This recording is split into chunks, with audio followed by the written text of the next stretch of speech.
Evangeline and I am here today at Animal Rescue League of El Paso.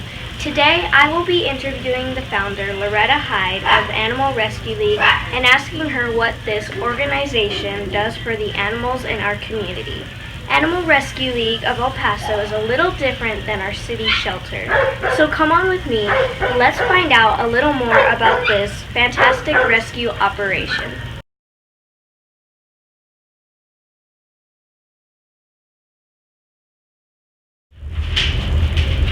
Hi everyone, meet Loretta Hyde. Loretta has been rescuing the animals of the Southwest and beyond for many years now. So Loretta, here are my questions for you. How did you get started in rescue, or what event made you start rescuing? We were building a house over here on the west side, and I saw a mama dog with her puppies, and being an animal lover, I tried to catch them, right, and find them homes or whatever, but I could never catch mama. And I didn't want to take the pups without taking mom, because that was their only source of food at the time, right? I didn't live out here at the time yet. So I used to work for an eye doctor, and my husband called me one night and said, well, you don't have to work one day at work, said you don't have to worry about the black dog anymore, Animal Services got her. And at the time, they weren't even close to being no-kill. And she was a black Chow Chow mix that had had a broken leg at one point because it was all turned in, right? So I knew when I got off work that I was going to go get her. And while I was there, I accidentally saw the freezer.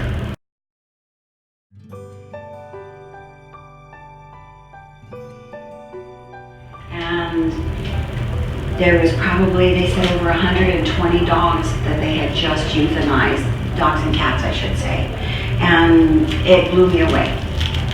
Boo-hooing, thinking, this is ridiculous. And if you don't see that, you don't get the impact, because it's kind of like out of sight, out of mind. So from that day forward, I started rescuing, and I got the girl out of Animal Services, and at the time they didn't do spaying, neutering, they just had a rabies, that's all that you would get at the time.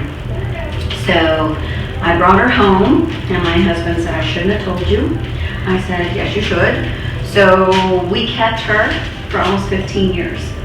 So I said I'd find her a home, but she turned out to be the best dog. Unfortunately, something had killed her puppies before she had been picked up. So I wasn't able to rescue them. And I always think about them, because it's the ones you can't save seem to leave a bigger dent in your heart than the ones you do save sometimes, because you feel like you dropped the ball somewhere. But you can only do so much. Yeah.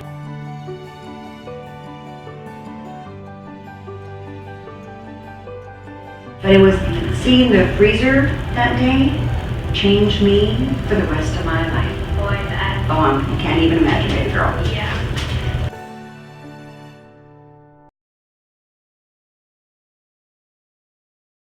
So how long has Animal Rescue League been serving our community? We've been incorporated since 1995, but I was on 2 other groups before I started this. I got kicked off the groups because I saved too many animals. That's a bad thing to do, isn't it? So I said, okay, we'll just start our own group, like a lot of people try to do, and never fathom that 26 years later that we would still be here saving over probably 25,000 animals, and those are just the ones that that go through your door. But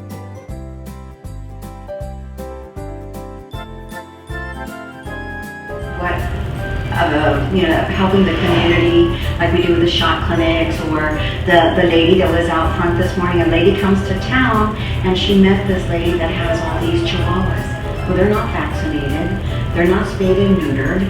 So I said, well, the only way that I could do that is if I put them in my program.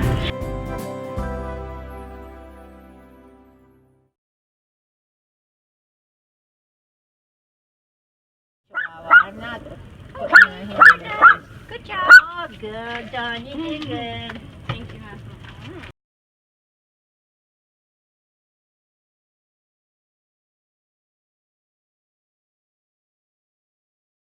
So I put them in my program, and now all of them will be spayed and neutered, so we're not making more little Chihuahua puppies, right, that we don't need around here.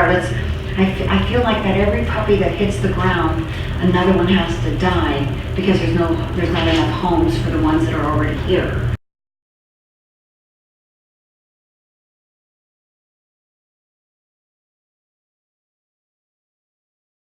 So how was your rescue organization changed over the years? It's just bigger and better, and the outreach, when we first started, we had Cesar Milan come out and work with us. I saw him on TV, and I had some behavioral issues, and he came out and worked with me a couple of times, and it's made a huge difference on taking dogs that nobody else will take, that you know that if you put the time and the effort back into them, that they can go to a home and be normal and balanced and loved and part of somebody's family. They were thrown away because they don't have any manners, right? And some come with behavioral because they've been treated badly.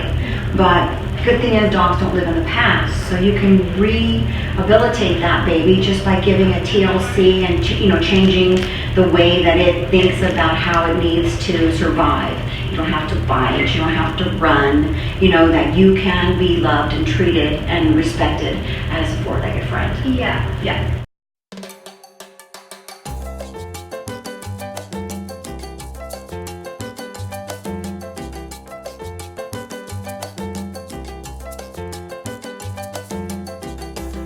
So then that was one of the ones that we changed. Also, National Geographic came out from Dogtown. They filmed us for 2 weeks for an episode on Dogtown.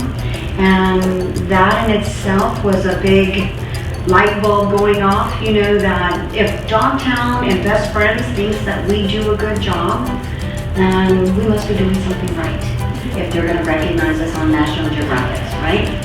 So that was a big feather in our cap.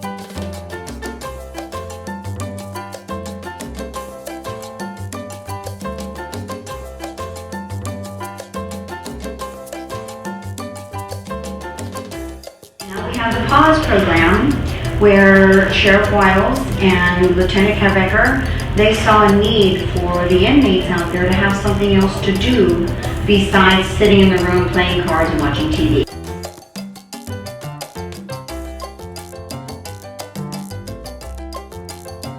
An indoor-outdoor facility at the shelter and take the babies that are thrown away and teach them what love and respect and responsibility is, plus giving the inmates a vocational skill so that when they get out, they have a job, they can get a job.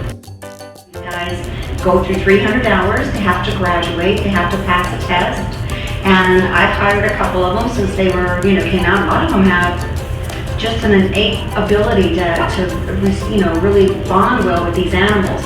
A lot of them have adopted dogs that they've trained and they fall in love with.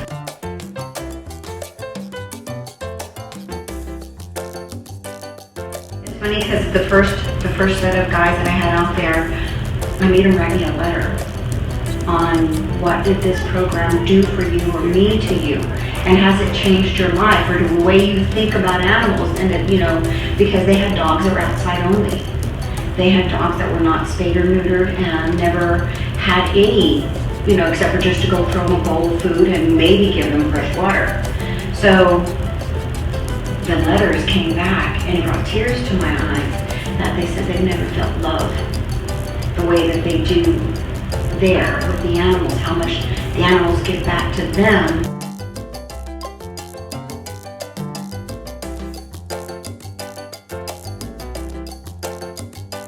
That when I let them meet the adopters and shake their hand, and I said, it's because of you that this baby's going to get home and stay adopted now. And even some of those dogs have turned out to be service dogs that have, gone through the program and get their basic obedience, but end up being somebody's service dog. So you get a smile on your face, I got goosebumps, baby girl. I mean, that program has been almost 6 years now, and it has been one of the best things we've ever done. I think it's a great program. Thank you, ma'am. So we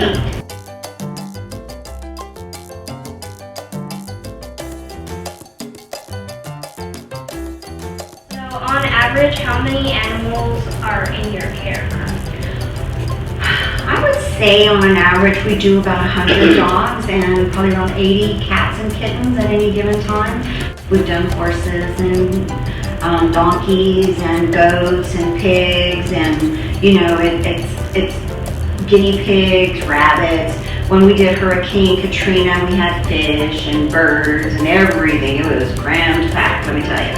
But we reunited people back with their animals that they had lost in the floods, and were brought, you know, they found them and then we reunited them. So we're the only ones that took Hurricane Harvey's pets. We brought down over probably 32 dogs and around 15, 16 cats.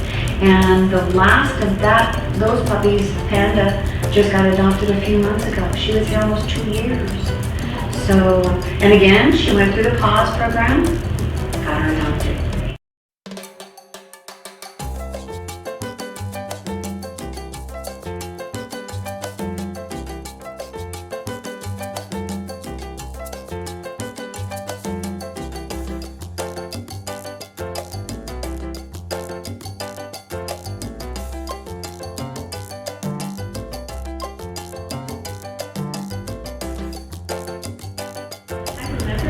Yeah, she was here for a long time, and for no fault of her own, she wasn't that great with other dogs, but by the time she graduated from the paws program, she was playing with the other dogs. Yeah, it's amazing.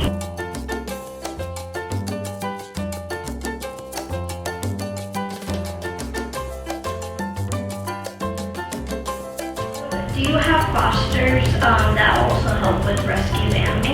You know, we don't have that many fosters, but the ones that we do have, we cherish them like they're gold, because that commitment that a foster family makes is probably, again, one of the best things that a doggy can, or a kitty can have, because they get that one-on-one.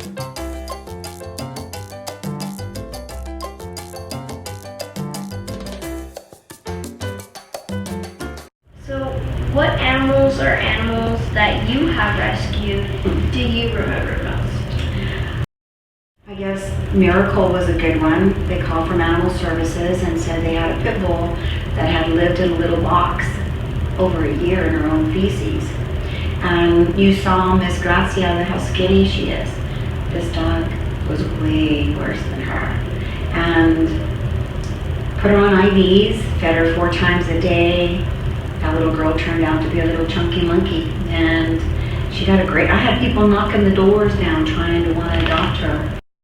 I got Liberty out of the mountains. There were some Boy Scouts up there hiking, and they came down and told the mom that there's a mama dog up in the mountains over there on the west side. There was a mama pit bull, and it was the 4th of July. So here Jessie Miller, who was our cruelty investigator, she went with me. Tall, skinny girl, right? And not little short, chunky me, you know. We had to crawl into a cave, and it was like probably 20 feet down, that she wiggled her way and I held her feet.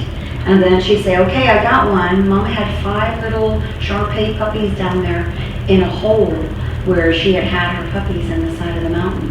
We had to ace her, which is, you know, like a sedative. And then once we got her where she was kind of enough calm, I tied her up with pantyhose and then put her on a stretcher and carried her down, and then went back and got all the puppies. So I named her Liberty because it was the 4th of July. But those babies were so cute. That was a happy ending too. Yeah, sure. I love happy endings. Yeah. I know animal rescue is hard and rewarding, but what motivates you to keep doing what you do? Happy endings, saving these little guys. They were in a hoarding case. You know, you have Gracia, you have Buckshot, you know. I got a dog yesterday that his leg is missing. It's just never ending. But to educate everybody and try to plant that seed in kids like you know, that you're my next generation of me's. Being collaborative with the Community Foundation, I see where the people that save birds and wildlife and, you know, the feral cat program, all of that is coming together. At my age, I waited a long time to get there, right? But I haven't stopped, and I don't plan on stopping until I can say that my job is done. So I appreciate you. I appreciate your mom for supporting what you do. I appreciate all the volunteers out there that go out and take their time to save the babies that are, living in the sun or chained or having a horrible life. That, we get as many as we can, and we plant that seed on educating the public on that's just not allowed. So, my final question is probably the most important. So, what message do you think our viewers need to hear the most about animal welfare? I could go on forever, right? And yes, it is the most important question, because they're not going to get what they need if it's not for people like us. And we have to educate. Let's educate them. Let's spay and neuter. Let's do shot programs. Let's do everything we possibly can to make a change. And the more your videos show everybody that you can get that video to, that there's a need, and there's people out there that will help you. They may not be able to help everyone, but they're going to do the best they can to help as many as they can to change the mentality on how animals should be taken care of and the lives that they should live, because they give us back so much more than we could ever give them, right? Loretta, thank you for allowing me to interview you regarding your efforts in our community, and thank you for your part in taking care of our animals. You're more than welcome, and thanks for being my little mini-me, because I'm looking forward to you doing it. Give me a hug. Mwah.